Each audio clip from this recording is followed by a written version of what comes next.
really concise, provable, factual way, which is what I like. We're getting to the bottom of the rabbit hole now, which turns into a bigger rabbit hole, and it just seems to keep going and going. That's the issue with our industry. No matter how far you dig, you just keep digging and it keeps going deeper and deeper. So what I like to do is offer solutions and things that you can take home to help keep your mental state, your physical vessel, and your spiritual vessel all balanced. What I'm finding for myself, it's all about balance. It's about a balanced state of mind, a balanced diet, and also doing things that you love in life, doing all the things that make you feel good and keep that internal frequency at a high rate. If we're always looking into what's going on and not balancing ourselves with, hey, nature, good food, good water, singing, dancing, creativity, expression, we can kind of have built up emotions and create sickness in our own bodies just from a mental state. Now, this is a very simple thing for most people who have looked into esoterics, who have looked into sovereign health and true health and natural healing therapies. There's not just a physical body that needs to be healed. There is a mental body, there is a spiritual body. And we're always house cleaning and doing things like going to the gym. You know, people always service their cars and put oil in and new spark plugs and leads. Yet how often do we actually clear the spiritual vessel? How often do we use our rituals and our processes and our protocols to come back into that sovereign state of health, health and vitality? That's what I was trying to get at. So I've got Jason on and I've got Cullen, guys. If you haven't seen these blokes before, jump onto their Facebooks and YouTubes and we will talk about that a little bit later so you guys can connect and watch what they're into. And now, maybe just Jace, you want to give us a little bit of a background on who you are for people who are on my page and Cullen who don't know you, and then Cullen can do a background of himself, and we'll get into some talks on health and whatever comes up, really. So thanks for joining us, mate. Thanks for having me on, Neil. Thanks for being here too, Cullen. My history is very simple. I always sort of explain it with inside the different interviews. I live in Cornwall, Ontario, Canada. I opened fitness clubs at a very young age, and I was relatively successful at that. But I didn't know anything really about making people healthy. I was quite self-destructive. I had a lot of self-hate and self-loathing. I didn't have a lot of self-respect or self-love for myself, and I tell people all the time, you don't clean your psychic house, things get really piled up back there, and mine was piled up. I had a lot of, areas that I needed to work on. It's very dangerous if you have that kind of unclean spirit to come into some extra financial resources. I was very self-destructive and, did all the drugs of the day, the alcohol, the cocaine, LSD, hallucinogenic mushrooms. And I was just really fulfilling kind of what I found out later was hidden media programming. And a lot of people have that, it's kind of contradictory behavior. You want to do something, but you're also destroying yourself at the same time. So I was almost dead at about 29 years old, mostly by my own hand. I contacted a very high-end, what's called a Czech practitioner. That's kind of an institute out of Vista, California. She came down and sort of showed me the light. And along the way, I started to learn exactly what it took to make people healthy. I went to the Czech Institute myself and took some of their courses there to become basically a better human being. And I've been trying to spread information that helps people live a better life. And it's all about baby steps, So you might not get to where I am. I've been doing this for 20 years, but you can definitely improve your life one step at a time, one baby step at a time. So that's kind of a short history. There we go. Thank you very much, Jace. It's a really beautiful way to get into a stepping stone and health and gym and training and seeing people getting fit on a physical level. And I think a lot of people are there now. They're realizing they can build muscle and they can do all these external things. And then it's sweet, we've got the external, we know we can whack a whole bunch of protein in there and things like that and train till the cows come home and we can create some movement there. But it's we need to go deeper, we need to go internal and start realizing that we're actually thrashing our bodies by the means that we have. And a lot of people take anabolic steroids and partying and alcohol and things like that. I guess for me, it's only been till I got older that I realized that that alcohol and all these things were actually tearing holes in my auric field. They were allowing entities and things to ride me. That's why I was doing so many stupid things when I was out. So I've always been that extreme guy. I've always been a person who's pushed everything to the max. If we're going out drinking, it'll be 3 days and I'll be laying somewhere with one shoe missing like 2 days later. Like, it was never like in balance, never in my whole life. And like, I'm happy to admit it. Like, I'm not going to pretend I've been some healthy guy my whole life. I definitely haven't. And I'm now going through the processes of trying to heal myself from what I did do to my liver, to my kidneys, to my gallbladder, and different things like that. And I'm noticing even to this day, there's still remnants coming out of my colon of the partying days. You know, I got a chronic irrigation a while ago, and there was bright coloured things in there, bright coloured little bits and pieces. And the woman said to me, she goes, I don't even know what that is. That's from your party days. And I was just like, oh, yeah, you know, this is 5, 6, 7 years on from doing anything stupid. So that was a big awakening for me, the partying days. So thank you for that intro, Jason and Cullen. Like, what brought you to this point and putting this information out there and so on and so forth? Oh, it's been an extremely interesting journey. Well, yeah, like you guys both, I mean, I'm sure we all come from a similar background of, you know, basically just not knowing any better. I mean, that's definitely where I come from. Is, I mean, when I got into all of this was when I first found basically the first like spiritual esoteric type content that I've ever seen. And so that really opened my eyes to a much greater world of information that I had actually always been, I realized once I found it that I had always been looking for that type of information, that type of truth, but nobody around me ever knew it. You know, my parents never knew it, none of my family knew it, my friends sure as hell didn't know it. So that really, you know, interested me, and so I started looking into all of that, and that eventually led me to the health and nutrition information, which was, you know, it's a crucial aspect of that. And so when I first found the stuff about health and nutrition, I realized I was like, you know, this is the most important thing that anyone can possibly know. Is, I mean, we live in this body. This body is the only thing that will really stand the test of time when, you know, family, friends, everyone else comes and goes. But, you know, the body is the one thing that is truly our own. It's the one thing that we truly own.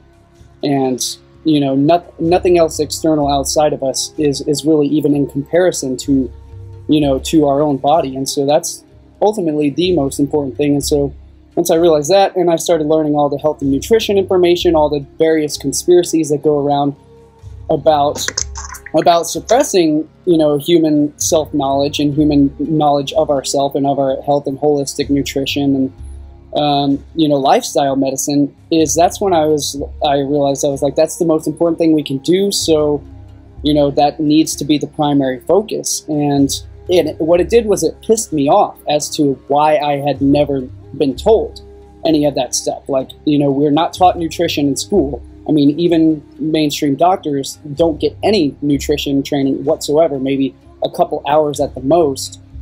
So, you know, even the people that think they know about nutrition, it's just one of the most underappreciated fields of health that's out there. And even in the medical community, they consider nutrition as sort of a less than form of medical science. And, you know, they think if you're not cutting people open, you're not, you know, doing surgical procedures and all of these specialized treatments, that, you know, you're not really a full qualified professional, or, you know, that's not the real medicine as far as a lot of doctors are concerned. And I'm quoting that from Dr. Michael Clapper, who, you know, that's how he describes, you know, the medical community.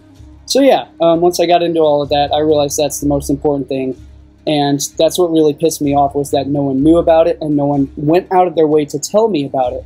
So I realized that's, you know, that needs to be my purpose. That needs to be my mission, is to at least make sure that people have access to information that no one else is going to tell them, that their family, their friends aren't going to tell them. So, you know, at least all our cards are on the table, so that we can, you know, sort them out and sift through them however we want to, but at least all the cards need to be out on the table. So, you know, that's where we're at right now, is we all need to be, laying out as much information as we can sort through, and you know, that way everybody at least has access to full information, and you know, then they can, you know, decide what they want to do with that and how they want to implement that or not in their own lives. But that's the most important thing, is just getting everything out there. Isn't it funny, Cullen, like you get the information out there, what you guys are doing, you're putting the truth out there, but there's so much fear around this information. Like, you know, when people are really sick, it's like, stop eating for a while, start fasting, give yourself a break. And it's the polar opposite of what people have been told. You know, there's vegan bodybuilders who are out there who are eating one meal a day, or not like these guys who are fasting 23 hours a day, and they've got giant muscles. They only eat through that 1 hour period. So it's like, regardless of his internal health, it's showing you that the fact that we're guzzling down these 3 meals or 5 meals of food a day, and the food pyramid, we're told, the food pyramid is just completely incorrect in so many different ways. If you were to eat that, you're going to turn out like what we're seeing around us today, which is fat, overweight, degenerating people who aren't able to make a decision consciously. They're not connected to source. They're not connected to spirit. They don't feel what nature feels like. They don't feel anything anymore. So they don't have that intuition to make a really good, strong decision. So we have a bunch of people slamming down the coffee who have got so many conductive heavy metals and processes and an unhealthy microbiome in the stomach that we don't have decision makers. We have politicians who know nothing about health, truth, all the rest of it, but these guys are making the decisions for us. They're the ones going, you need to have all of your organic seeds sprayed with pesticides before they come in. You guys should not be labeling genetically modified food. It's like, no wonder there's so many bad decisions being made, because you're like a half human. If you eat some terrible food for a day, the next day your decision making and your mental frame, your tiredness, everything is so out of whack. It's like, no wonder, you know what I mean? And the first step is food, right? You get your food right. Even do a juice fast for 10 days. You feel amazing. You know, you feel elated because you haven't got all this external information coming in and destroying the way we think. Now, Jace, you've been putting a lot of information out there along the topics of coffee and things like that, which are everyday processes and protocols for most of the people in the Western world. Would you like to go into a little bit about the coffee for us and get people understanding what's happening with that? Because this is big, you know, and we've all been coffee drinkers at some point in our lives. And for me, if I have a coffee, it's like I've smoked crack. Not that I've ever smoked crack before, but I imagine that's what it would be like. Nothing gets done. All these stupid ideas come into my head. I end up rushing around the place with a dry, sore mouth, and I get a bit of a headache later. So what's going on with the coffee, man? Well, with the coffee is very interesting. We'll keep it on the beginner level. Like, if someone goes to YouTube and just puts in ABC, like that's the news station, ABC, MRI, and coffee. And you're going to get a 2-minute clip. It was an ABC report. There was a reporter, didn't have coffee, I think, for a couple of days, and she drank a very small cup of coffee. And before she did that, they put her in an MRI. So put that into the search engine as well, MRI, ABC, coffee, something like that. And when she had the 1 cup of coffee, she just basically drank the coffee.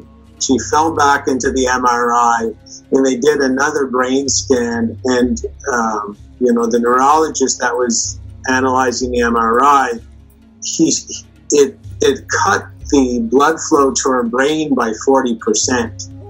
Now, I found that really, really interesting. So I started investigating. There's a book by, his name's Dr. Stephen Cherninsky. And he actually goes into the MRI studies, and it actually coffee,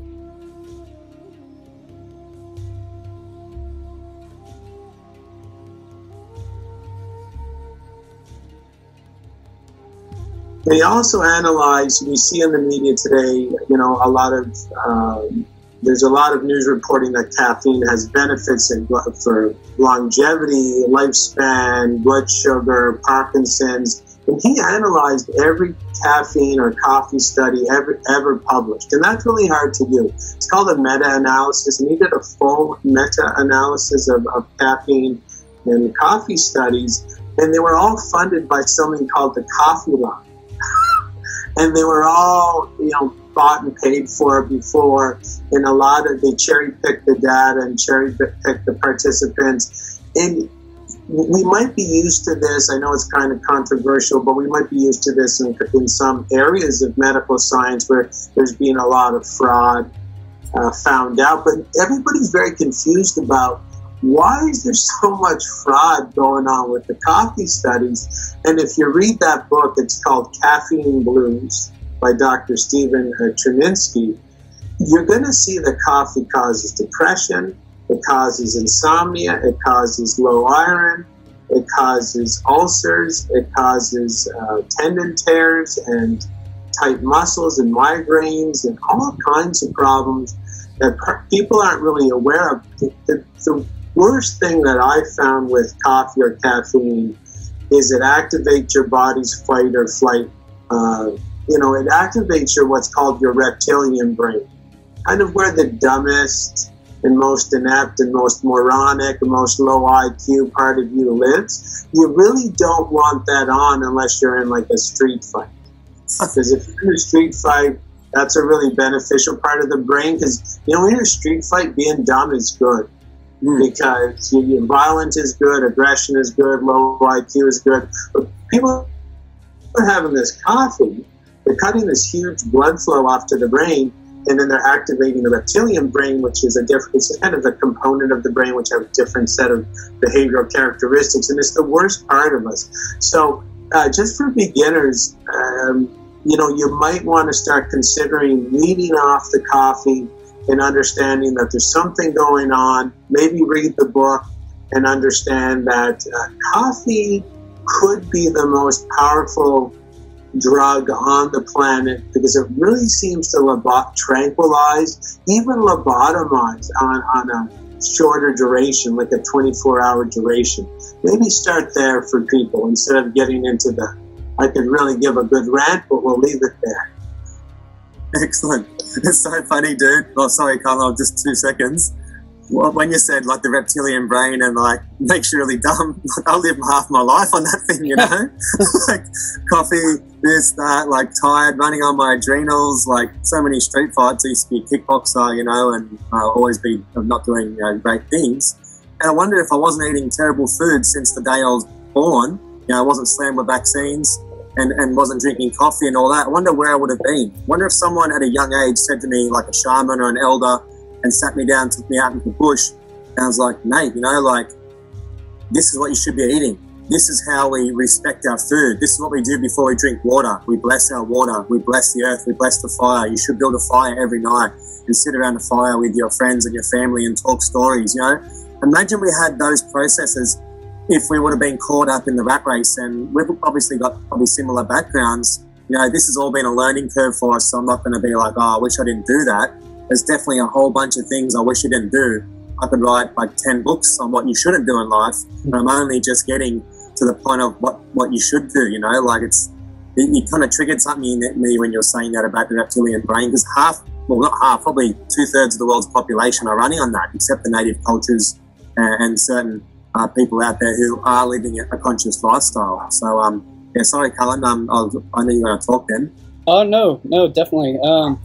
But yeah, coffee, yeah, definitely. I mean, the caffeine, as you were talking about, Jason, is a vasoconstrictor, so it constricts the blood vessels, which is why you tend to get cold, with drinking coffee, and it makes you jittery and everything, which it stimulates the fight or flight response, which is the sympathetic nervous response, because it's a stimulant. I mean, that's what stimulants do. And caffeine or coffee is one of the most powerful stimulants that there are.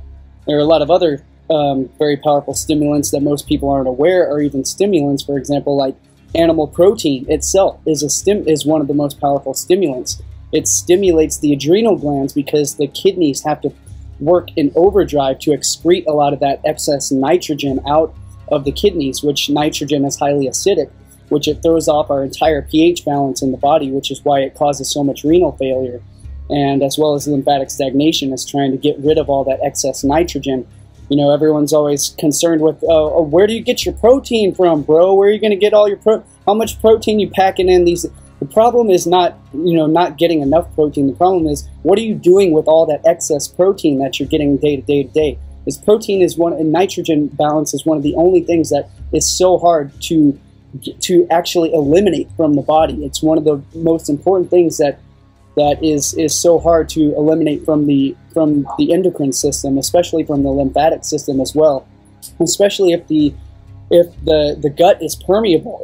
If most people are in somewhat of a state of gut permeability or a leaky gut, which actually allows a lot of these large undigested proteins. These proteins aren't broken up in the colon, and so they escape through the bowel wall directly into the lymphatic system, which can leach full protein branches into the bloodstream, which causes auto-intoxication, among many other things. This is actually a recent find by I forget which university, I think it was University of Virginia, I think it was, just published a study not too long ago about how Alzheimer's they found large chunks of protein in the brain of these Alzheimer's victims, and so that just goes to show how the protein, these chunks can get lodged in the small capillaries, especially the glymphatic and the lymphatic capillaries in the brain, which can trigger ALS, Alzheimer's, stroke, and all these other conditions. But yeah, so stimulants, a lot of people don't even realize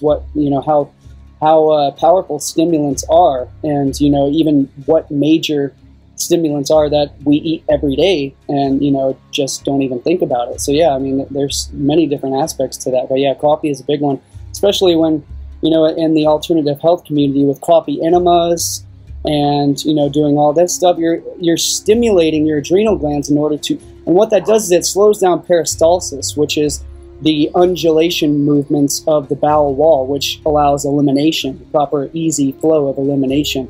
And so what it does is it stops that peristalsis, and so it actually promotes constipation in the long term. I know it's going to help. It's going to help you excrete that liver bile and all that stuff, but that's the thing, is you don't want to be forcing these organs to excrete these things through stimulation. You want them to open up and to flow naturally, and to allow all these eliminative processes to occur naturally without overstimulating them. So yeah, that's another huge thing is the coffee enemas, just leaching these stimulants directly into the bowel wall. It's a big no-no. Dr. Robert Morse, detoxification centers in South Florida, he does a lot of work talking about the coffee enemas and all of that stuff. But yeah, stimulants, I mean, definitely you want to stay away from all stimulants. With the coffee enemas, do you feel that like for someone who's and having a health crisis, it's beneficial for them to do a few of them and to get themselves maybe out of the danger zone for a bit and have some normal chronic irrigations? Or do you feel like I think people should be using herbal tea enemas, and there's many other alkalizing. Coffee is highly acidic. Green coffee is doing the stimulants. I would recommend doing herbal enemas and herbal colonics if you're going to do that. It's much better. And although things like I believe it's green tea is, I think it's got or I forget which tea, it might be black tea or green tea, has caffeine in it naturally in it as well. So yeah, you gotta you want to pay attention to what herbs you're going to be using, but I would definitely recommend using an herbal tea enemas instead of using coffee stimulants. Right, and not to mention just the protein going in the brain, and obviously the body struggling to get the animal protein down. We know that heaps of animal protein actually turns the cells on, which want to create cancer and things like that. But like the fear energy that's attached to meat, this is a big thing that I'm seeing kind of going across the world at the moment. We've got a big industry of people becoming vegans. There's actually a lot of very unhealthy vegans too, which we could probably tap on as well. There's about 9 essential nutrients and minerals you need to be having kind of every day, regardless if you're vegan, meat eater, or vegetarian. Certain things like the omega-3s and vitamin B12s, vitamin D, get the sun, all the rest of it. It's like silica. There's a bunch of things that if we're not getting them, we actually can probably cause ourselves more trouble than just eating meat. And I watched a really good interview on a guy, and it's on my website, and he compared meat eaters, vegans, and vegetarians, and the ones who weren't eating healthy, like getting these minerals and nutrients, were dying a similar stage as the meat eaters and vegetarians. but the ones who had these minerals were outliving the meat eaters and vegos by like 40%. So it was showing that like you've really got to get in and like start analysing and doing your own research on what you are taking. Maybe get a live blood analysis, get the live tissue analysis done, work out how much heavy metals are in the body, get your blood test done, and really check your levels and make sure that you're getting enough minerals and nutrients. And like, you know, you can intuitively feel that you're lacking something, but it's good sometimes just to get a piece of paper and print it out and be like, right, this is where I am now. And then in 2 years' time or a year's time go, right, okay, I'm pretty deficient on all these things. I need to step up and work out what's going on with vegan health and all the rest of it. So I really would like to also, because you guys are so knowledgeable on this topic, I'd love to flow a little bit on, because in Australia we're having a big movement here with the vaccine situation. We've got a lot of people who are not vaccinating now, a lot of people who are waking up to what's going on, a lot of people doing their own research, and we have a testing ground here. Australia is like the testing ground for the rest of the world, where we're very complacent, and so they test and they try a lot of things here in Australia because they know there's not going to be much backlash. Then they'll start putting it into other countries and work their way up to the countries that will protest, like Brazil and Egypt, and you know, certain countries where they're unified, you know, and they'll band together. So what we're having at the moment, we're having a situation panning out where the government's trying to push for vaccinations. They're not allowing the parents, single mums, to get some of their child benefits. So that's really like a draconian North Korea style situation where it's like there's no freedom of choice. You know, if it was true freedom of choice, they'd be like, well, we're still going to give you your benefits. You're still a human being. You're still part of society, but you're just choosing not to. And a lot of my friends are not vaccinating. Like a lot of my friends are not vaccinating, especially the area I live in. This is starting to go quite viral, and the evidence is there now. You know, we don't have to really. We don't have to go down any conspiratorial routes because the facts, the stats, and the data is coming out. But also, just the women alone. You talk to these mums and you'd be like, "Hey, can you tell me about what's going on with your child?" And like, I personally know that many women who have got autistic kids because I run the anti-vax rallies here. I help run them. I help organise them. I speak at some of them and things like that. So I'm seeing all these women. Plus, I've been working with an iridologist for 13 years, a naturopath, iridologist, herbologist. You know, Chinese herbalist. She's done like 19 or 20 different modalities, but she's been studying her whole life. So she's never stopped studying. She studied oncology and everything. And so I've been seeing and hearing the cases after cases after cases through her at a young age. Now, for the mainstream, this is new news to them, you know, and they're pushing it so hard through the media, going, new flu vaccine this year, anti-vaxxers, children are making us sick. And this is all disinformation. We know the flu is brought around every year by the flu vaccine. We know that the mainstream media is working in with the pharmaceutical companies. They're all in bed together. So I'd like to tap on this topic, guys, in a way where we talk truth about how things are working, but also methods we can use to upgrade our systems naturally and why we don't need vaccines and some of these topics, because this is a scary thing. For people, if they haven't done their research and they go to hospital, and it's the time where the nurse is like, you need to vaccinate. If you don't know your stuff, if you're not sovereign, you'll probably end up getting one because they'll fearmonger you, and then you'll be like, too late, bang. You've got a child that could be lobotomized, and it's going to have the eczema, the allergies, the psoriasis, the gut problems, the learning difficulties. That's pretty standard in all vaccines. They've got them all loaded up now with so much stuff that no matter which one you get, whether it's vitamin K, whether it's this one, that one, obviously the MMR and Gardasil and things like that, you're finished if you have them. But even just the flu shots, even the simple little vitamin K, it's just vitamin K. You know, it's not just vitamin K. There's a whole plethora of things that are in there that aren't wanting to be spoken about. Now, I was wondering if Jace, if you could flow in on this a little bit, and also we'll get to how it's in a form. It's like throwing our kids on the sacrificial altar from our lack of research and our lack of sovereignty. Yeah, it's a confusing time for a lot of parents out there. They're not aware where they should look for the information. I tell parents, look, you know, it's easy to understand there's a debate going on. You hear the word anti-vaxxer, tinfoil hat wearer, or, you know, your kid's going to die if they don't get the vaccines. And then you hear a lot of legitimate arguments against the vaccination. it's just good to maybe try to go through the process for parents that are wanting to start off on this journey. Just ask for the vaccine insert. Just the process of asking for the vaccine insert, watch how your doctor reacts. And I tell this to people to do as beginners. Of course, my child is not vaccinated at all. You're free to go to my page and view any pictures of her. She's 12 years old. She's about 5'8". She's in very good shape. She's never been sick her whole life. Never had any vaccines. But if you're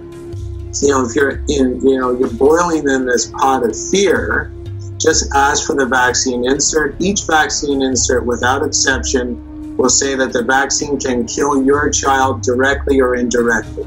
So it will list death, or it will list associated, side effects that could lead to death. So that's an indirect death. And it will state in black and white. And these vaccine inserts are made by the vaccines legal department for a reason. And then if you ask for the vaccine insert, and it is the law of informed consent passed at the Geneva Convention, that any kind of medical application that has the potential to kill you or your child, you're supposed to be given that information and told that point blank, this can kill you. Please research the benefit and the risks of it before you make a decision. And, the whole medical establishment is breaking the law of informed consent by not providing each vaccine recipient with a vaccine insert and giving them enough time to read it over. And not in each vaccine insert, or at least most of them, will say that there's no guarantee of immunity. And if you go beyond that into their own literature, you will find that they've never tested people who are vaccinated in the real world. So they'll only test if they have an antibody response. And the average person, because of various propaganda campaigns, will think, well, aren't antibodies immunity? If you have an antibody against a virus, does it make you automatically immune? And unfortunately, we dig a little farther, no, it does not. People who have gotten the measles have had the antibody to measles. People who've had the flu have had the antibodies in their blood to the flu virus. So the science that we're being said is, they say it's settled. It's not settled. It was never even conducted properly, because they've never even conducted a study of completely vaccinated kids and completely unvaccinated. And oddly enough, the gatekeepers that are blocking that study say it's unethical to compare vaccinated and unvaccinated, but they say it is ethical to inject your child with an untested vaccine that has, oh, you guys are putting that vaccine insert up there? You guys hear me? Yeah, that's a vaccine insert right there, dude. Okay, so I didn't know what was going on. I thought we were getting hacked again. No, sorry, dude. Look how big it is. Yeah, and of course it's big like that, and it's in a different kind of language, and it's almost like a foreign language to discourage the parent and make them kind of feel intellectually small if they have questions about it. And it's, there's so much involved, Neil. It's basically to hijack the mind of the parent, and again to say, just have a go at my child. I'm going to pretend I'm informed, and I'm really going to acquiesce to the bullying, just to kind of protect myself as a parent. Because unfortunately, on a psychological level, most parents haven't really researched fully the vaccine issue, and they're entering their doctor's office to get a vaccine simply because it's an easier ride in our society if you do. And that doesn't serve the child. So I'm just going to vaccinate because I sort of get a personal reward from that. That has nothing to do with the research. I mean, the people who vaccinate the most have no books on vaccines in their house. And I mean, if you look over here and like on the other side of my library, it's all vaccine books. And that's how we're going to serve our children to best, is to do the research and gather the proper information. And basically, if you spend 2 hours on my Facebook page, I'll guarantee you, you'll never vaccinate again. And it's not because I'm a wizard and going to hypnotize you. It's because the evidence against vaccines is concrete. And the only reason the government officials are pushing in Australia, and I have to tell all Australians that they push in your country harder than any other country in the world, because it is sort of a testing ground. But there's people in your government and in your media that get paid to lie, and without the lies, they're nothing. And even worse than that, without the lies, you might hang them in the street. So they don't really have any sort of choice but to fortify and promote and support and prop up the lie. Because if this lie collapses, you're going to see them for what they really are. And that could get really scary. And for the people that could be on the receiving end of the boot, and on the receiving end of the fist, and the receiving end of much other revenge of the public, there is no choice but to fortify the lie. And a lot of people are employed in the lie, so please do your own research and protect your children. Amazing. Thank you, Jason. And yeah, your Facebook is a really, really good page to get on there. And so that's to all my friends and family out there. A lot of people are messaging me, inboxing me, you know, get onto Vax, get onto the truth about vaccines, get onto Jason's page. There's enough there that you're just like, right, I get it. And then if you want to take the step further, you can go through the monetary, you can go through the depopulation agenda 21, you can look at Bill Gates, you can look at Aldous Huxley's A Brave New World, 1984, you know, 100 years of advanced research talking about the processes of what they're trying to do. You know, basically depopulating the planet through malnutrition and through conductive heavy metals and things like that, where they're going to be basically infertile and won't be able to have kids. And then they'll choose who have the kids in a petri dish. They'll be made in a little petri dish, and if you've got the money and you're part of the system, you can have children and everyone else won't. So this is all kind of going on, and they're all also pushing scarcity. You know, we're running out of land, running out of food, running out of water, all these things. When we have all the free energy technology sitting there in the patents office, we have all the cancer cures sitting there. And when civilizations come out of being a third world country, the population increase drops. It drops off because there's not that fight or flight thing going on where I need to have 8 kids because 6 of them may die. And what you're seeing in the Western world and most of the countries that are not a third world country, the population increases is like under 2.1, which is what you need for a population to grow and to continue. So a lot of countries are actually under that and they're spiraling downwards, and only a few places are. But we also have so many people dying now. They're like, oh, the population is growing. It's like, yeah, but so many people are dying at the same time. More people than ever in recorded history have got disease, sickness, and this has only been hyperinflated by the 5G technology, phones, mobile phones, genetically modified food, fluoride, all those things we know about. So we're actually seeing this.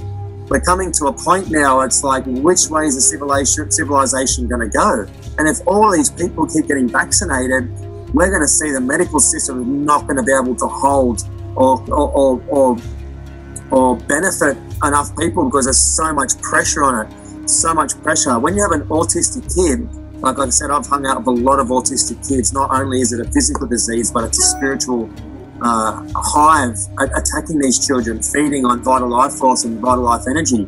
There's this connection with the kind of the unseen realms with autism, whatever's going on. It's an open portal where they can be not fed upon, it's not a nice word, but they can, yeah, I guess the word is harvesting, you know what I mean? And that's going to be a bit out there for some people, but I've had to get spiritual clearings after I've worked with some kids because whatever was on them had jumped onto me, and I had to go do some pretty profound stuff to protect myself. But these mums, these mums are so strong, you know, like these are the strongest mums, but it's like a life sentence. You know, bringing up kids alone, like I've been hanging out with quite a few people's kids and living on their properties lately, and like just bringing up normal, healthy, smart kids is like a mission. You know, you need to put every ounce of your strength into it.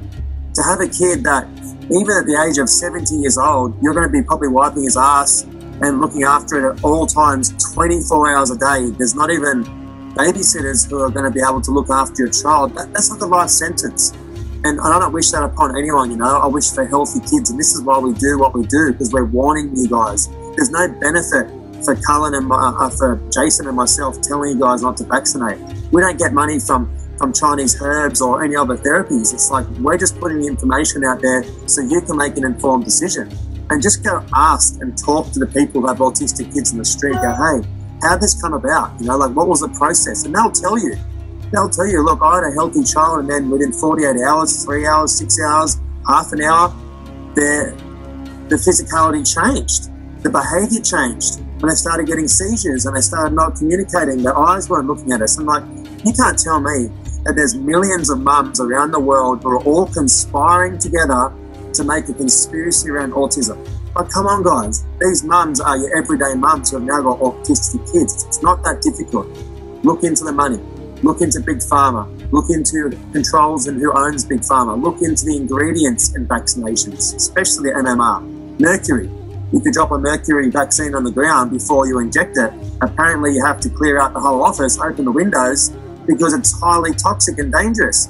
But yet the same vaccination, once you pull it out into the syringe, you can put that into a child in the early developing stages of its life. Like, it's just seriously common sense. It is so simple. And there's a cognitive dissonance that's happening, a Stockholm syndrome, where people actually are just separating themselves from truth. They're like not able to deal with it, and like, I don't want to deal with this. This is too much. I like what you said earlier, Jace. I just want to live my life. I just want to work, and I'm just going to vaccinate because I don't want to deal with all that. I don't want to deal with the negativity. And then next thing you know, you've got an autistic child or a child with learning difficulties. So I mean, imagine living that for the rest of your life when you had the opportunity. You have internet. If you have the internet and YouTube and Facebook, you can do your own research. If you have Google, you can do one day of research and come to the conclusion and empower yourself that, hey, maybe I at least need to have a more of an investigation into it. Now, I've been ranting on for a while. Cullen, do you want to add something to that for us with this vaccine topic? Well, the vaccine topic honestly isn't my specialty, and I don't have kids, and I don't plan on having kids. So honestly, that's just not my, that's not my main specialty. If I did have kids or I was planning on it, that would have been my main route to go down. But mine is mostly nutritional and food-based stuff. But if I can screen share this nutritionfacts.org, which is Dr. Michael Greger's website, he's got a huge database on all of these, especially when it comes to autism and nutrition, as well as autism and a lot of the various causes here. Let me see if I can screen share this real quick. If not, but yeah, since we're talking about mercury, what most people don't realize is that, okay, so if we're worried about the mercury in the vaccines, most people have no clue that there is roughly about 100 times the concentration of mercury in just one can of tuna fish as contained in one vaccine. So that's what most people don't realize. Everyone's concerned about the mercury in vaccines, and yet they're, sitting here eating fish and, feeding their kid, canned tuna or tuna fish sandwiches.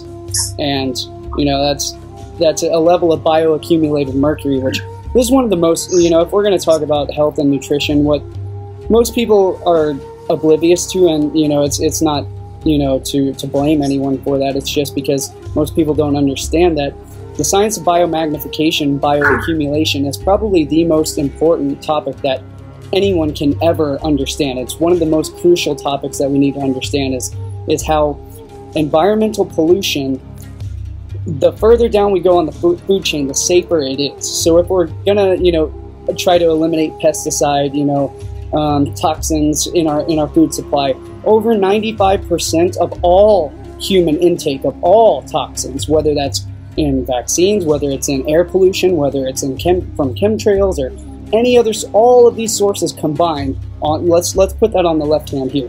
All of those other sources are about 4 to 6% of total human intake of toxic pollution, or of human toxicity. The other hand has 94 to 95% of pollution and toxic intake comes from animal foods alone. And the reason why is because most of these toxins are bioaccumulated up the food chain through animal fat. They're fat-soluble fat-soluble molecules, they're fat-soluble toxins, and so they accumulate in each species greater and greater quantities, and as it grows up the trophic sphere, each level, say, it starts on the small level, on the phytoplankton level, which is the plant, the plankton level, or the algae level, and then, the larger fish eat that, and then the larger fish eat them, and then the seals eat them, and then the whales eat them, and then, we fish for the tuna fish, which are an apex predator, and so they accumulate these levels of mercury by roughly about like 20,000 times magnitude as to where it's found in just the water levels. And the water levels are pretty significant as well, due to the industry, industry pollution and all of these things. But on nutritionfacts.org, if I could screen share, which I can't really figure out how to screen share it, but if you just type in autism, there's huge research and all cited clinical studies. That's one thing that Dr. Greger is amazing. He's just a powerhouse of citing. That's what he does all day long, is sift through thousands of medical journals. He goes through alphabetically, does 5-minute videos every single day, new videos on new topics. You've got cow's milk casomorphine and autism. Opiate-like casomorphine is liberated from the cow's milk protein casein, which actually produces morphine endogenously inside the body, which is what makes it so addictive, which is why nobody can give up their cheese, is because they're literally addicted like crack, and it literally it stimulates all the pleasure centers in the brain, so it keeps you addicted to it, which keeps the baby calf coming back for more so that it can grow from a small, 500-pound calf into a 1,000-pound cow within just a month or so, and does the same to humans. But so the milk protein casein is also associated heavily with autism.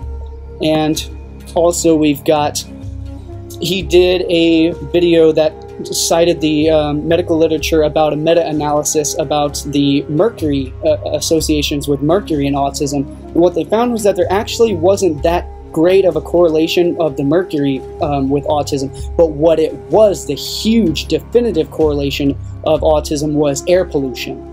And so that is actually the main driver of autism, is air pollution. So, and especially in heavily populated areas and industrial areas, and especially in heavily populated cities, the air pollution it's just off the charts. And so these microspherules of heavy metals from industry, as well as that are found in the electrosmog, has been found in little microcrystals in the brain.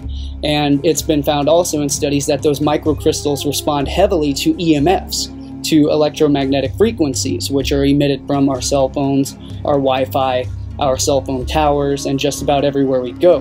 And so that's the main trigger of autism, is a lot of those microspherules from the air pollution. From not only that, but then, so then we can talk about the chemtrails, which are deliberately spraying aerosol, nanospherical particles, heavy metal particles into the air, one of which, the most, volatile, is the oxidized aluminum, which aluminum is a major oxidizer. So in other words, you can literally burn aluminum, and when you add aluminum to any source of fuel, it oxidizes like crazy. It makes it so much more volatile.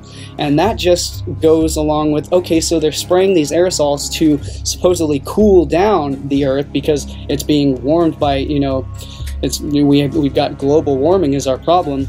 So we're spraying these metal aerosol particulates into the air to cool down the atmosphere.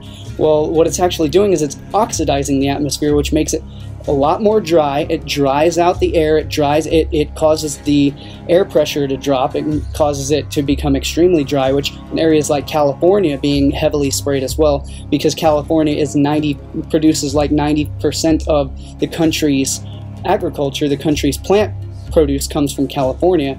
So it has a huge effect on the food supply as well.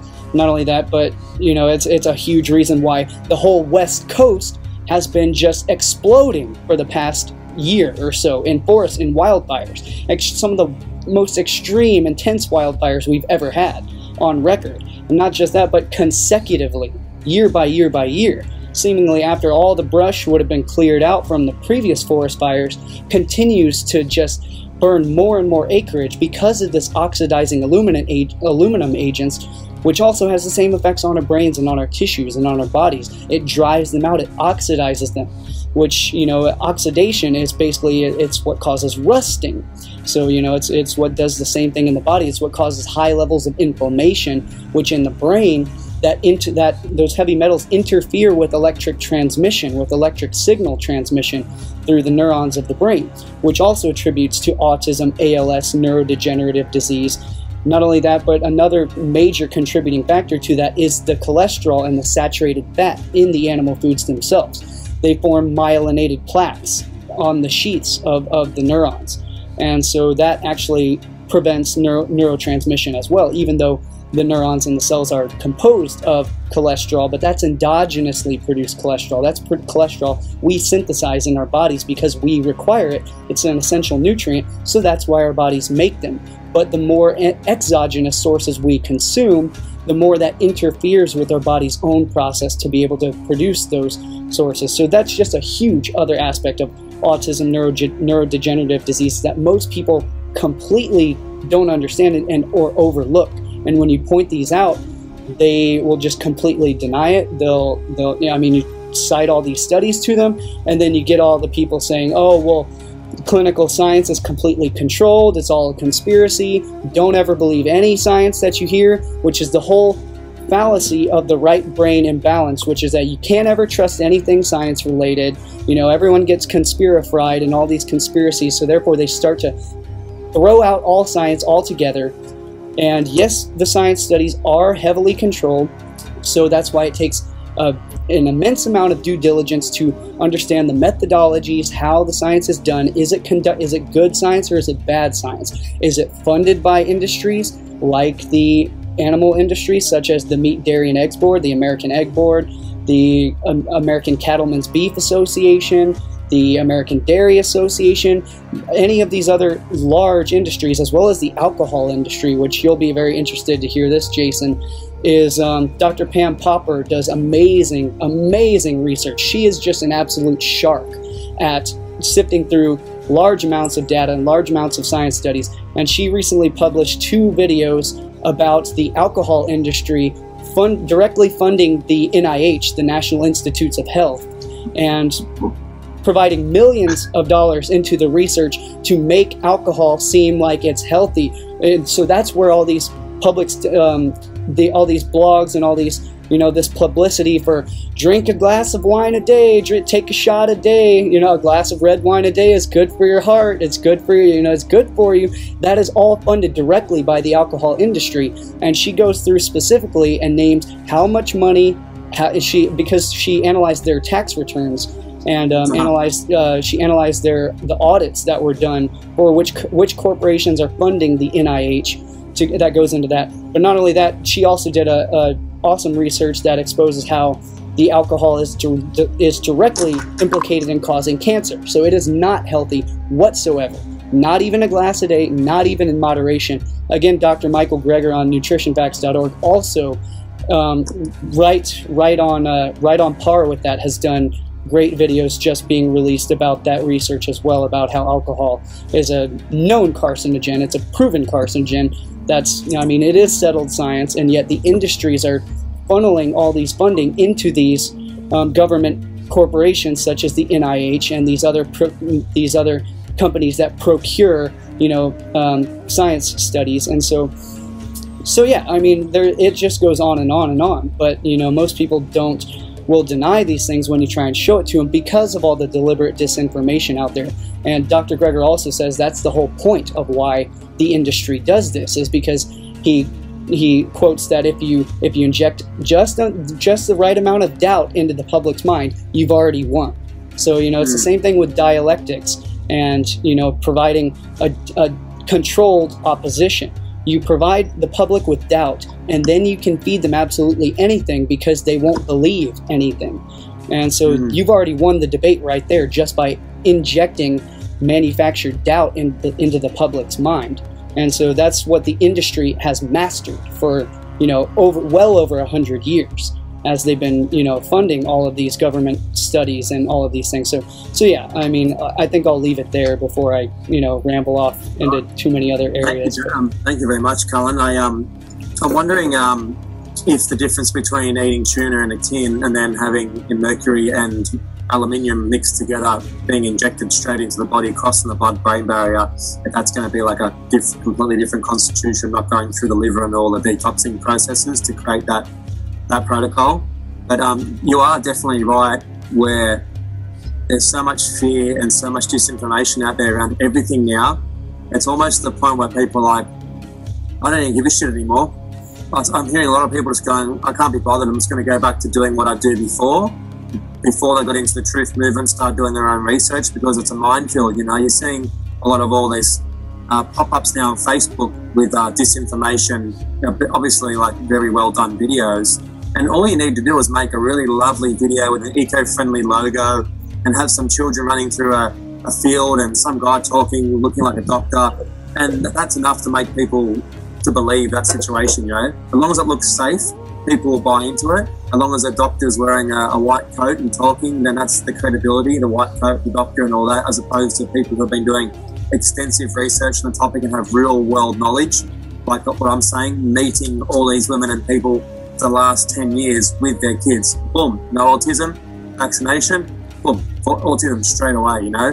Whether the environmental factors are building up and making these things happen much quicker, or whether they're putting more into the vaccine, they're saying, who actually knows? But there's definitely some sort of a correlation with, yes, the air, like why they're spraying these things on us. We know that it's not actually cooling the biosphere, it's doing the opposite. You know, we know it's drying things out. We know it's like someone not going to the toilet for like 3 months. They're pulling the moisture out, pulling it out, and then you're busting, and then they intensify the storm. They use all the facilities and HARP and all that to actually intensify it. So we had storms up here a couple of years ago, and we had the whole region flooded. Like Lismore floods is all over the news, but the whole entire region was flooded. And it showed on the military map, the civilian radar, you could see the frequency buzzing out of these HARP facilities nearby, intensifying the storm. It's like, isn't that crimes against humanity right there?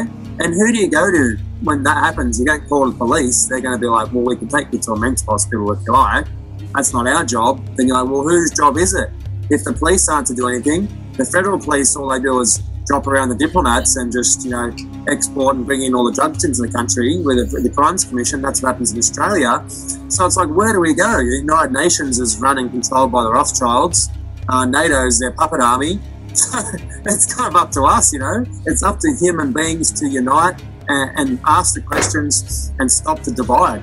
The biggest problem is the divide. Round earth, flat earth, anti this, positive that. Like, we're divided amongst things that it's like, guys, get your health right first.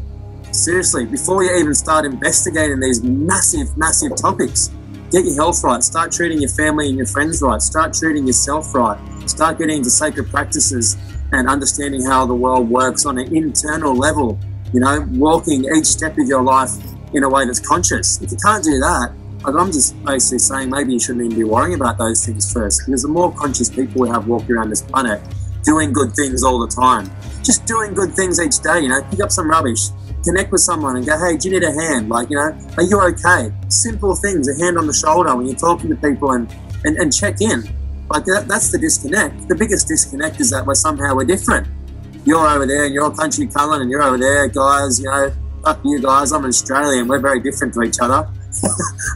What a well thought out plan that's been working well for a long time, hasn't it? I think, Neil, the biggest disconnect that we have is to ourselves. So there's, you know, and this is why people shouldn't start looking at any of these topics really until they connect with themselves and also understand that the caffeine, the alcohol, the processed food, the sugar, the narcotics, and all these other things are there for a reason. If you were to investigate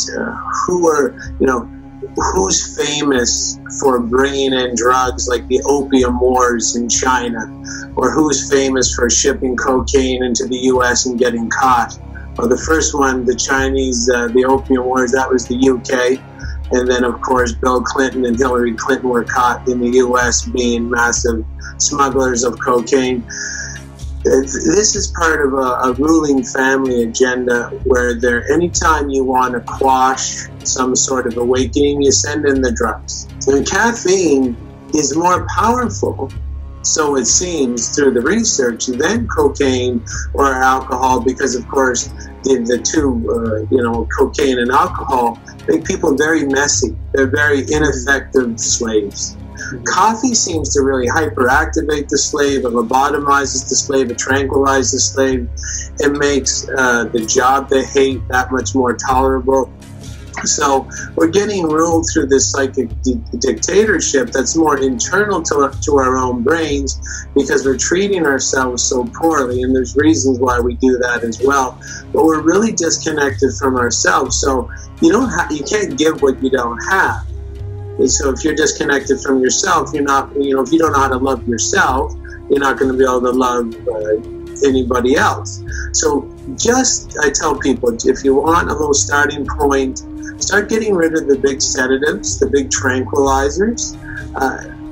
It's like a 6-inch journey from that reptilian brain, which is by your ear, to the upper portions of your brain, which is where the best of you lives. The best of you lives up here. It's where the moral part of yourself, where true humanity, you can talk to the Godhead, you can have kind of open communication, beautiful ideas enter your brain, and you think you might have invented them yourselves. Maybe you did, maybe you didn't. But you're only going to be able to receive these big humanitarian-based messages when you're outside the pollution. So if someone's out there, they don't know where to start, don't worry about the Rothschilds or, these reptilian overlords. Okay? Don't worry about them. Just worry about trying to stick some healthy food in your kid's mouth, stick some healthy food in your mouth, and understand that, that there's a lot of people in government that without the lie, they're really for the lie. They're really for your suffering. They're really for your, they're going to put you under the boot because that benefits them. And you have to be really questioning of anybody inside government, because they're kind of all connected. Because if the lie collapses, they collapse. And who wants to go from making $80 or $90 or $100,000 a year down to where we all sort of hang out on an income level, And no one really wants to do that. So you're not going to see any of that, with the right part of your brain unless you're clean. First step number 1, get healthy. Everything else will fall into place. That's a good way to end it. 100%, dude. And go, Cullen, let you go. Oh, I also wanted to mention here before I forget it and we're too far off of the subject, but also the main factor for autism is, we always associate neurological conditions with being up in the head and being in the brain. The brain is only the receiver of these neurotransmitters. All of these neuropeptides and these neurotransmitters, the main cause and contributor to autism is gut health. That is always the main factor for every disease. Starts in the gut, and I like to joke around, starts in the gut and in the butt. So it's the main thing. Most of your neurons are contained in the gut brain, and so the microbiome is literally the most crucial aspect. And you were just talking about love thyself and know thyself, Jason, and that's the first thing. First we have to understand that our main self, the main thing that we consider I and myself, is actually our microbiome. It's that giant, massive ecosystem of bacteria in our gut. The microbiome consists of trillions of bacteria that are the same thing as the world's population, as the globe is a body and an organism of itself. The gut bacteria are everything. They produce all health and they produce all disease. And the thing about gut health is there are only 2 types of people on this earth. There is Bacteroides dominant people, which is the unhealthy type of gut bacteria, which it's either Bacteroides dominant or it's Prevotella dominant. Prevotella dominant is the good bacteria that produce all these neuropeptides, that produce the serotonin, the feel-good neurochemicals that suppress depression, and they actually produce happiness, and they produce associations of love and positivity and good feelings, and they allow us to connect to each other and to have empathy with each other. Not only that, but if we're going to talk about empathy and how these pharmaceutical drugs like the painkillers, the acetaminophen, and these other over-the-counter Advil, Tylenol, these other over-the-counter pain pills actually suppress our ability to feel empathy. And, you know, that's the biggest thing is, you know, it suppresses the ability to feel physical pain, but it also suppresses the ability to feel others' pain. And so that's one of the major things. But yeah, so again, autism is, in most neurodegenerative disease, begins, and all chronic disease begins and ends in the gut, with the microbiome. And so it is really just as simple as to either to start with detoxification of the body, begins with just feeding your gut health, and that requires fiber. The difference between Bacteroides dominance and Prevotella dominance, which is either animal-based foods or high-protein, high-fat animal food diets, or high plant-based diets. In other words, you're eating mostly fiber, or you're eating mostly high-fat and mostly high animal proteins and very little fiber, which is most of what these ketogenic diets and the low-carb diets and all of these other fad diets are all about, is about eliminating your main sources of fiber, which are whole food carbohydrates, things like whole potatoes, starches, legumes, beans, whole grains, all of these nutritious foods that are the staple foods for all of the world's longest living populations in the world, the blue zones of the world. All traditional diets have thrived on the sweet potatoes, on the yams, on the corn, on the rice, on the beans. All the longest lived cultures of the world, they're packing in these high fiber foods because it feeds our gut bacteria. It's what keeps us healthy. It's what keeps us living long, and it helps that fiber detoxifies all the toxins, all the heavy metals, all the excess cholesterol in our body is bound to the fiber, and it's swept out of the colon. And that's the most healthy thing we can do, is just pack in more plants, more whole plants, and preferably organic. But it's always better if you're in a food desert, if you don't have access to high quality organic produce. It's always better to eat even the GMO produce than to not eat it at all.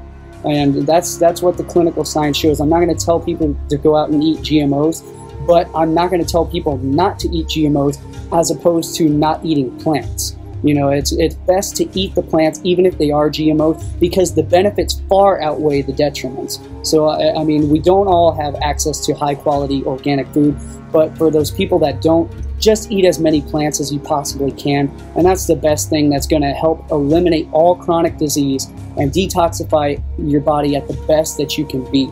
So yeah, that's just a whole other factor about autism and neurodegenerative disease that I wanted to make sure I didn't leave that out as well, because it's easy to forget that. And you said the reason why you can eat the plants is because they're water soluble. The pesticides and all those things are water soluble, which means we can excrete them naturally.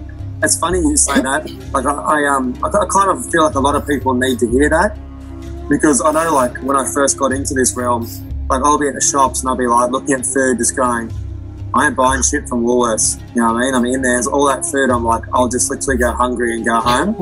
And then I implemented the fasting into my diet. I'm like, that just takes the guesswork out. I don't eat till 1 o'clock in the afternoon.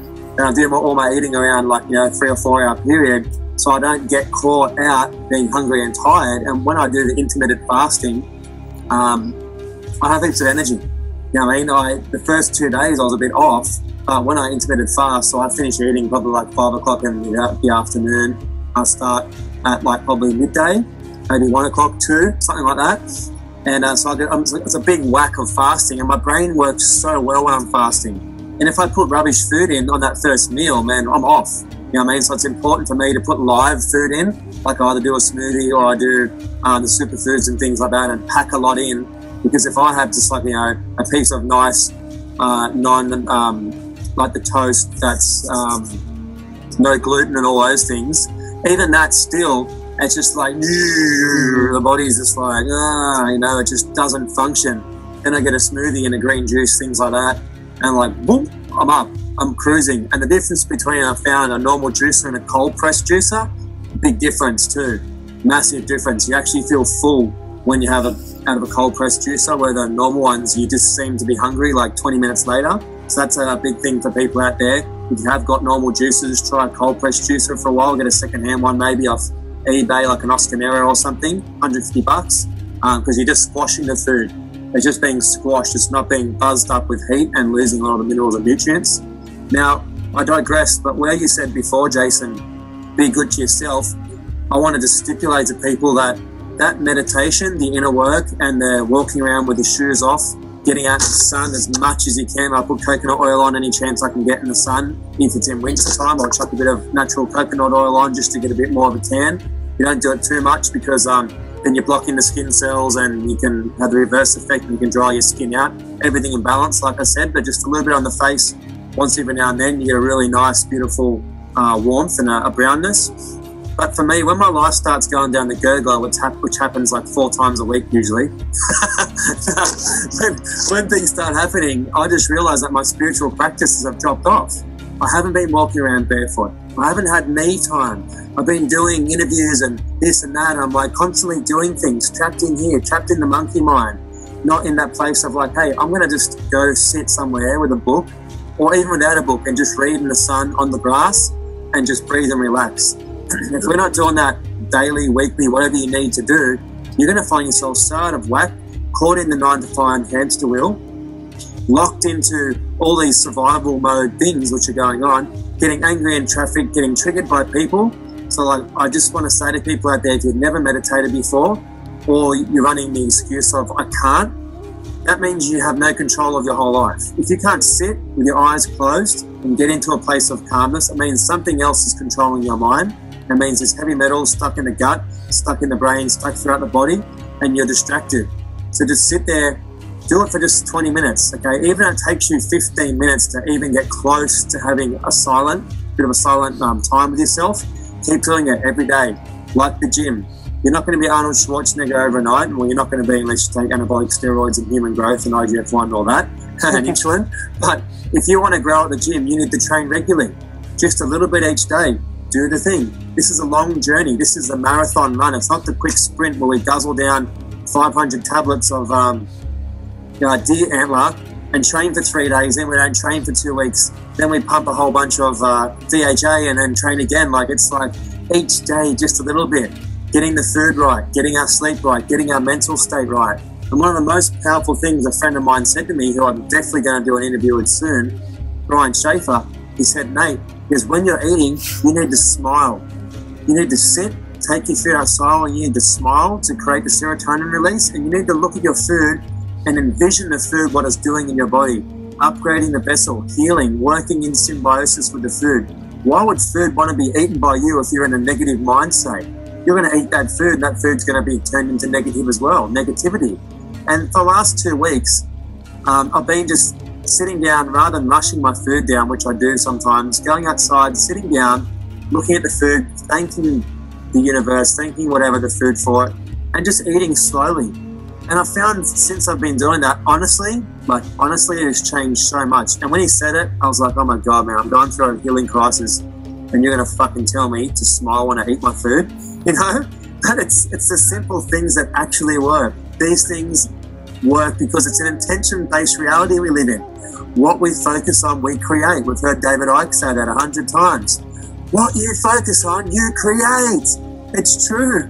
So we're going to focus on the solutions, focus on our food upgrading us. If it is GMO food, just give it a wash, put some apple cider vinegar, and then put your hands around it, bless it. If you can bless water and change the structure of water, why can't you put your hands around your food and change the structure of the food? You can. This is once again proven by monks, by yogis, vegetarians, people who don't even eat food. We have extrasensory abilities that are just waiting to be tapped into. When you get the good food in there, when you get the mindfulness and trust and believe in yourself that you have those abilities, they start coming online. I mean, how many times do you think about someone and they call you? You know, how many times does that have to happen until you stop saying, oh, that was weird? That was a bit strange. What, every day or every week it happens for your whole life and you're constantly going to say that was weird? How about it's not weird? How about it's a connection you have with all beings, and the more you work on that connection through good food, meditation, mindfulness, and the sacred practice of every breath in our lives, that will become normal, and we'll be like, hey, I need to connect to this person. I haven't seen him for a while. The thought goes out, next thing you know, the phone rings, and you're like, oh, I was thinking about you. It's like, yeah, I was thinking about you too, dude. It's like, oh, cool. That wasn't weird. It's a connection. It's a love connection we have through our energetic field, our energetic signature.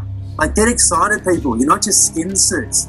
You're not just a flesh body wandering around and sinful and brought into religion and you're going to go to hell or heaven and burn. Come here and live and know that, like, this is your life, this is your existence. You can create any reality you want purely by a thought, purely by waking up in the morning and going, I'm going to change the way I view my job, driving in traffic, the way I view my partner, the way I view my friendships, everything in life. And that just starts with simply creating a change in your mind and then running through those processes daily until it becomes not a one-off, but a habit. 21 days creates a habit, they say, and that's all we need to do. Create a habit, and then that becomes part of your life. And you're like, well, all right, I don't get angry going to work anymore. I just put my podcast on, I listen to Jason Christoff and Cullen on the way to work. I learn while I'm driving. I'm actually killing 2 birds with 1 stone. I put my favourite music on, I watch something. Do some things that negate the things you don't like doing in your life. It's that simple. Really, really simple, basic things. And then all these big scenarios that we want to change in the world, they're going to fall apart. Because if we change the reality around us and everyone just changes their reality a little bit, that big reality finishes. Because that big reality is being held together by the 6 black priests or whatever you want to call it, a bunch of people who sit and focus on creating the worst images they can possibly create all day long.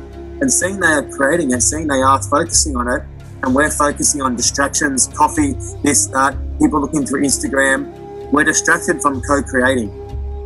We need to sit in silence. And when we sit in silence and do that meditation and be thoughtful and mindful, that's when you can have your co-creation time. Focus on what you want to create in your life. Focus on what you want to create in the world, not for you, but for everyone. That's how we change this reality. Focus on solutions and positivity. Anyway, that was my little rant. But would you guys like to add on to that? I just add a little bit. I mean, it's everything you've said. Humans only need probably about 6 or 7 things. They need good food, sunshine, they need clean water, they need sleep, they need movement, and they need connection, and they need love. And, and everybody, when they get sick, they don't review that list. Am I getting enough sleep? Am I getting enough food? And the proper food? Am I getting clean water? Am I getting love? Getting connection? Am I living with passion? And they're thinking, oh, I must be short of an antidepressant, or I must not have enough medication. I think I got to get a second job. I got to have a nicer car. I got to go back to school. I got to get another degree. So we've been taught that when we're in crisis, we pursue everything we don't need. And it's about time people, if someone's not happy, they're not healthy, if they're not content, they're not satisfied, it's time to go down that very short list and see exactly what you're missing. You're not missing another coffee. You don't need coffee, you need sleep, right? You don't need folic acid, you need almonds. You don't need sunblock, you need sunshine. And you don't need fluoridated water, you need clean water. And people just have to start running in the opposite direction and stop rearranging the furniture on the deck of the Titanic. It doesn't work. And again, the best place to start is just with what you put in your mouth. If you can't control what you put in your own mouth, what can you control? So start there and start at that baby step. Amazing. Thank you, Jace. I don't need clean water. I need unconscious sex. I need drugs and alcohol. That's what don't say that. This video go to the #1 spot on YouTube if you said that. But everybody's tried that. It doesn't make us happy. And even though it's promoted and celebrated and fortified, it's time to turn away from the new Babylon, and it's time to create some kind of peace and utopian existence on the planet, just with ourselves. No one should be telling anybody what to do. Just don't hurt anybody else, and take care of yourself first. Take care of you and your family first. And if everybody did that, it'd be a lot easier place to live. Thank you, Jason. You want to add to that, Cullen? Because we'll probably have a few little things and maybe wrap it up, so we don't need to go all day. Yeah, I'd say that's about it for me. I got to get back to producing this trailer for the new film, and then I've been busting my ass on that, so I think I'm pretty good there. Excellent. Thank you very much for both you guys coming on. Now, one thing that did spark a thing in my mind before Cullen it was talking about the neural pathways that are basically turned down like a dimmer. A lot of people, the connection, the signaling molecules in the brain are not firing, and certain signals can open up like 15 or 16 pathways to like fertility care, DNA repair, facial rejuvenation, skin repair, and things like that. And I don't usually plug products, but I'm going to just do a quick plug on a product at the end because, you know, we're putting so much information out there these days. If we're not like a Patreon or certain things where people are funding us, we actually are putting a lot of our time and effort in. And I had a bit of a poverty consciousness thing going on for a while where I was just doing everything for free, giving it all away. And I found myself depleted. You know, when you're constantly giving, there's actually an imbalance. You know what I mean? You need to actually look after yourself a little bit and nurture yourself. And like, I've been going so hard with protesting and videos and gatherings and sound journeys and ceremonies and retreats, you know, organizing all this stuff that I kind of let a lot of like things that I used to like doing fall to the wayside. Like I haven't been surfing much, and surfing is something that actually literally transforms my life. I have one surf and I'm straight back in my heart. My posture's straight because of the way you are on the board, in the ocean, negative ions, ocean minerals, dolphins swimming past, like sunsets, like it's free. Why not doing that more often? So anyway, I did start basically working with a product called Ethereum, and only because I've had a lot of people who live up here have been using it, and the testimonials have been flying at me, and like anything to do with an MLM, I'm like, nah, red flag. But I looked into it, and I did the research, and I studied it, and it's actually about the signaling molecules in the brain. The redox signaling molecules are naturally forming thing that's in our bodies, and when you're at the age of like 50 years old, you're missing like 60% of your redox, and that means your liver's not creating the glutathione, the signaling molecules aren't doing what they have to do, and this product actually puts 800% more glutathione into liver. It upgrades it by 800%, which is the body's master #1 antioxidant, and it basically creates a process where the body is telling it how to heal. Rather than us chucking minerals and nutrients and detoxing and all these things, the body's like, well, that's great, but I'm only at 50% sure on what to do with what this stuff is meant to do. I'm only going to detox a little bit. I'm only going to pull in a little bit of the minerals and nutrients because the signals aren't firing. So I'll put a link in later for this product, and maybe it might be something that you guys might be interested in too once you do the research, read the videos, because it just sells itself. And I'm seeing people, and I'm getting people ringing me up going, hey, this stuff is working. You know, people with Morgellons, people with all types of ailments. Obviously, there's certain things you can't say because it's not TGA approved. But I've been using that with the black seed oil, you know, this organic black seed oil, which has been working wonders for hormone balance and all types of parasites, bugs, and things like that. But for me, I've been like doing all the right things health-wise for quite a long time. But I've always felt like there's something I'm not doing right. Like I've always been into like I've tried all different healing modalities, from Rife machines to magnetron beds to bug zappers to, you know, fasting, detoxing, you name it, I've tried it. And I've always been like, what is going on? Like there's something that's not working. And since I started using the Ethereum, I've noticed my gut health has changed big time, where I can eat potatoes and all types of stuff, which I don't usually function with too well. I'm not farting, I don't have digestion, I'm not crashing during the day.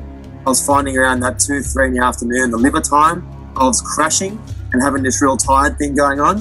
So the Ethereum has really worked for me in upgrading the physical vessel and getting my energy and my vitality back, because I felt like I was really drained and low.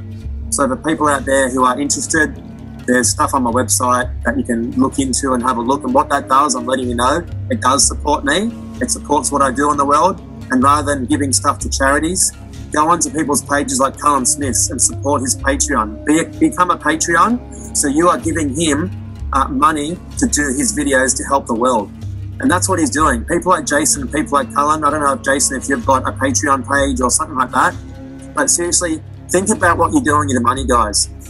Do something with your money that's going to help people, that's going to support you. Support the people that support you, the ones that you listen to, the ones you watch, the ones you follow. Even if you give someone $5 a month, if there's a bunch of people giving $5 a month, that's putting food on the table. That's giving that person time to not have to work in the 9-to-5 slavery system and create videos and things that will inspire you to then exit the system. It'll transform the way you think about food, the way you think about the world, so you can make informed decisions for your friends and family, and then you can basically get these people around you to awaken too. And that's all we have to do. be that inspiration, be that expression of truth and love. And sometimes without the information, it's hard for us to do that. So what Cullen does, what Jason does is really, really important. So support them in any way you can, as even if it's just sharing. Share, like, comment, get on there, post their page, post their website, and tell your friends and family. This is the ground roots activism. If you're not sharing the people's stuff, you're constantly putting it out there, like, what are you doing? What are you doing? You know, just sharing things that are going to get you likes on your page. Think about that. Think about what you share and why you share it and why you don't share certain things, and bring that back to the ego and bring that back to dopamine hits and likes. Share the things that are going to support our community. And yeah, thank you so much, Cullen. Thank you so much, Jason, for that beautiful interview. I'm really glad you guys got together. It was really great. I've been wanting to get you on for a while. I'm just trying to get as many people as I can cross-pollinating so we can all work together. And yeah, I'll put the links for Innate Awareness later, my new platform. And Jason, you just want to quickly put your website and where they can follow you, and same with Cullen? Well, they can go to Facebook, Jason Christoff. It's a profile page of me and my daughter and my wife on a sailboat. There's a couple other pages that are closed down with my name on it. They can go to jchristoff.com just to read some of my archived articles. But Facebook's the best place to see me. I'm not selling anything yet, but in November, I'm putting out a self-sabotage and health online program. Beautiful. And, you know, that's the first thing I'll be selling online. Excellent. And Cullen, where can we find you, Cullen? I still haven't gotten the website going yet, but that's my main priority, is I need to get the website up so I can start archiving all my stuff there. So that way I can, you know, be putting that out on, you know, my own brand and everything. But for now, I archive all my stuff for free at patreon.com/liftingtheveil. And it is all free. You can get all the downloads. You can download PDFs. You can access the DVDs. You can access anything that I publish for free. Nobody has to buy anything. I'm not selling anything. So, you know, a lot of people like to, you know, criticize that, you know, that none of it's for free. Well, it's all for free. Everyone can, you know, get all the information. They can check all the sources for themselves, and that's what I encourage everyone to do. Is, you know, I encourage people to stop taking people's words for things and start verifying things for themselves. And that's the biggest thing that people can do to take their power back, is to start verifying everything that people say for themselves. And so that's what I want to help people do. So yeah, that's it. Yeah, thanks a lot, Cullen. Thanks for what you do, guys. So yeah, he's got a Patreon. Jump on there and you can donate to him and help him out as well. And hopefully you guys will start buying some products soon, you know, because I'm a person who, I like to buy products from someone who, like, you're actually buying the person when you're buying a product. If someone's selling it, you're buying it because they're selling it, you know.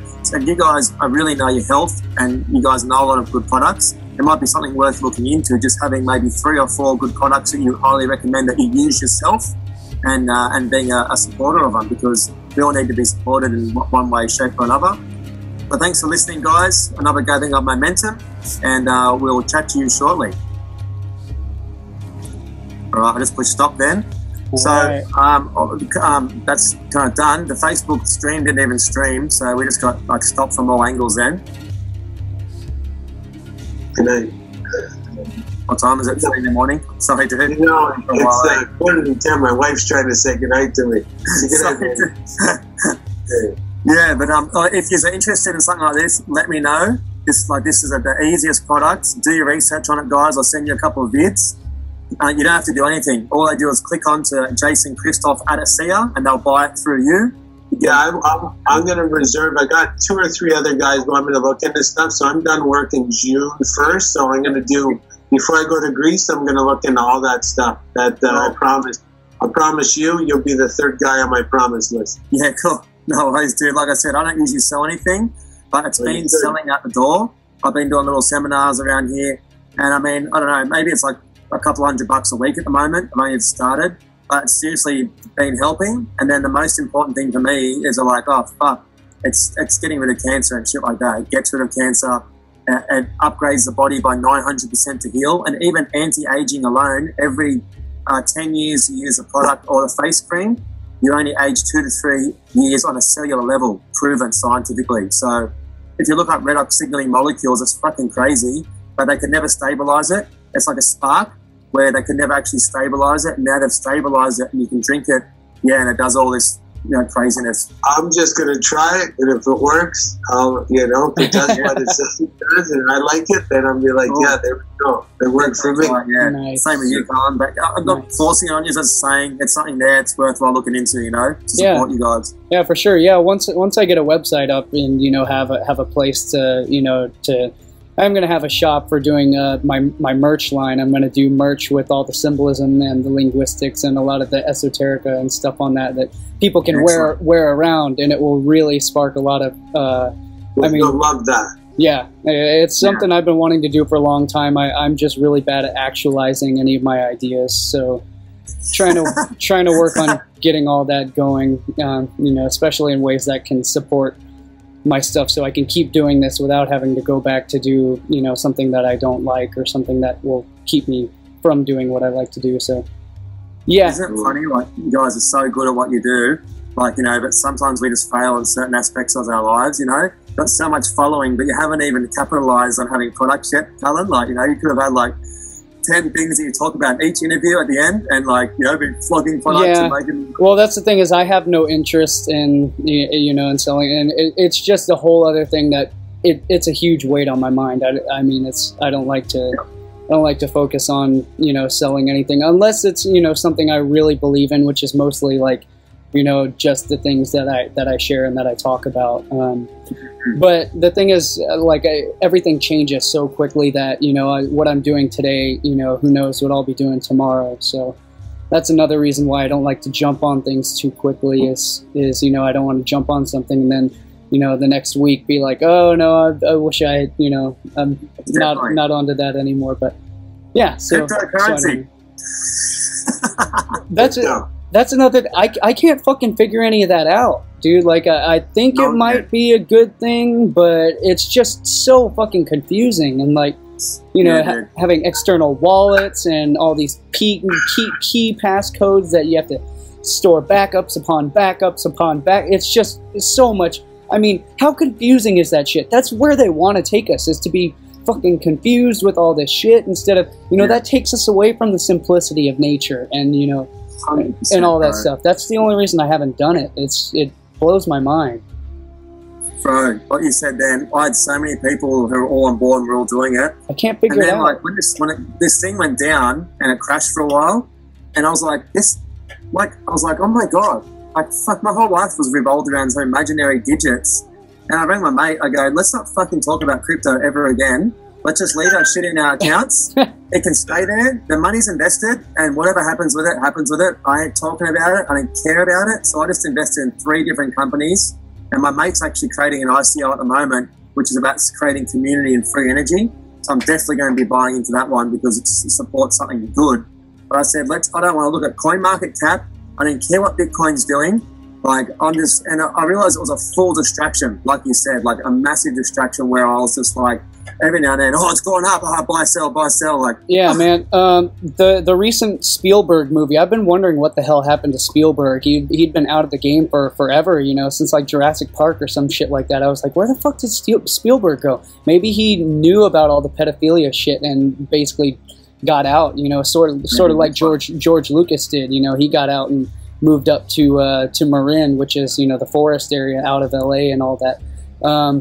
But yeah, interesting. But his recent movie, Ready Player One, extremely symbolic as to, it's basically all about the digital world that they create this with the VR reality where video games are taking us into people are going to be living their lives in this what they call the oasis.